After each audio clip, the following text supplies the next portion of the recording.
বিশ্বাসের সঙ্গে বুবলির চুলাচুরি মারামারি ঘুষাঘুষি লাইঠি রীতিমতো যেন খাপে খাপ মমতাজের বাপ বানিয়ে দিয়েছে এআই। অপু বিশ্বাস বুবলিকে রীতিমতো ইচ্ছামতো বানিয়েছেন এআই এর মাধ্যমে। একটাবার চিন্তা করেন পোলাপাইন গুলা কোন লেভেলের বিখাউস, কোন লেভেলের টাউট, কোন লেভেলের টাউটের ঘরে টাউট। বাস্তবটা কি কখনো তুলে ধরতে হয় রে ভাই? হ্যালো এভরিওয়ান, আসসালামু আলাইকুম। শিমুল আছি আপনাদের সঙ্গে। ঢালিউড কোন অপু বিশ্বাস ঢালিউডের সুপারস্টার অলরেডি স্বপ্ন নিয়েছেন বুবলিকে এআই এর মাধ্যমে বানিয়ে দিয়েছে। শুধু বানানি নাই, জামাইকে কেন্দ্র করে যেন রীতিমতো হানাহানি মারামারি ছেঁড়াছিড়ির পর্যায়েও চলে গিয়েছে। পোলাপাইনরা কোন লেভেলের বিখাউস একটাবার চিন্তা করেন। অপু বিশ্বাসের সঙ্গে বুবলির একটা ক্লাস থাকবেই স্বাভাবিক, তার জামাই চিন্তাই হয়েছে, ওয়ার্ড এভার যেটাই হয়েছে। তো সেই জায়গা থেকে এটা নিয়ে পোলাপাইন আবার মজা নিচ্ছে, বুবলির সঙ্গে অপু বিশ্বাসের একটা মারামারি লাগাই দিচ্ছে, তাও এআই এর মাধ্যমে। এআই আবার দেখলাম তার জামাইরাও সে বানাই যাচ্ছে, সেদিকে যেতে চাই না। তো এখন ঘটনা হচ্ছে এই যে ছ্যাঁচড়ামি গুলো কতদিন চলবে? অপু বিশ্বাস আমাদের ঢালিউড কুইন, বাংলা চলচ্চিত্র রানী। সো তাকে কেন্দ্র করে যে এইসব নোংরামি গুলো হয়, এগুলো আসলে লাভটা কি হয়, মজাটা আসলে কে পায় আমি আসলে বুঝি না। দেখেন, একটা নায়িকাকে নামানোর জন্য নানা রকম ভাবে চেষ্টা করা হয়, নানা রকম ভাবে, নানা রকম চিন্তায়, অনেক রকমের ট্র্যাপ, ইটস এ ব্ল্যাকমেইলিং করা হয়।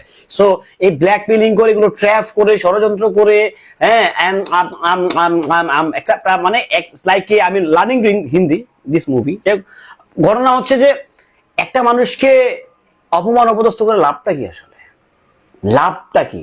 এই যে মানুষটাকে অপমান অপদস্থ করতেছেন, আপনি চাইলে কি অপু বিশ্বাস হতে পারবেন? আপনারা চাইলেই কি অপু বিশ্বাস হতে পারবেন? আমাকে অনেকেই বলেন যে আমি হচ্ছে অপু বিশ্বাসের দালাল। ঠিক আছে দালাল, অসুবিধা কোথায়? মাইনা নিলাম তো ভাই আমি দালাল, অসুবিধাটা কোথায়? বাট এই যে মানুষটাকে যেভাবে ছ্যাঁচড়ামি করছেন মানুষটার সঙ্গে, যেভাবে তার সঙ্গে অন্যায় করতেছেন, অবিচার করতেছেন, ব্যভিচার করতেছেন, এটা কি খুব ভালো হচ্ছে? এটা কি আপনারা কি খুব ভালো মানুষের পরিচয় দিচ্ছেন? না আপনারা যে কোন বংশ পরম্পরা থেকে উঠে আসছেন সেটার পরিচয় দিচ্ছেন? কি দিচ্ছেন আসলে আপনারা কি দিচ্ছেন? দেখেন, অপু বিশ্বাস হচ্ছে, আমি একটা কথা আগেও বলতেছি এখনো বলি, উনি হচ্ছে বাংলা চলচ্চিত্রের রানী। রানী মানে পর্যন্ত কুইন, কুইন মানে রানী।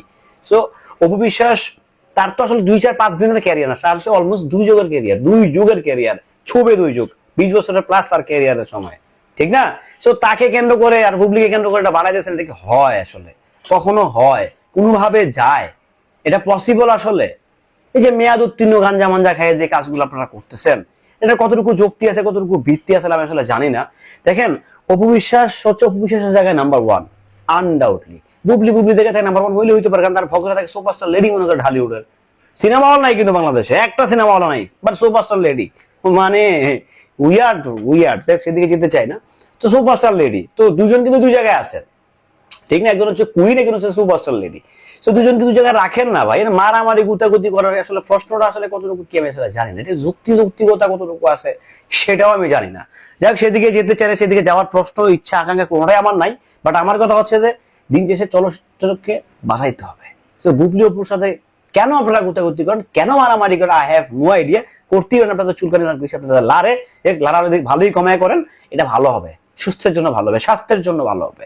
অসুস্থ হয়ে যাবেন তো ভাই, অসুস্থ হবেন তো আপনারা, অসুস্থ হয়ে যাবেন, মানসিক ভাবে পেশাতে থাকবেন। যাই হোক, ভালো থাকবেন, সুস্থ থাকবেন, নিত্য নতুন ক্যাচেল্লা ভিডিও পাইতে সঙ্গেই থাকবেন।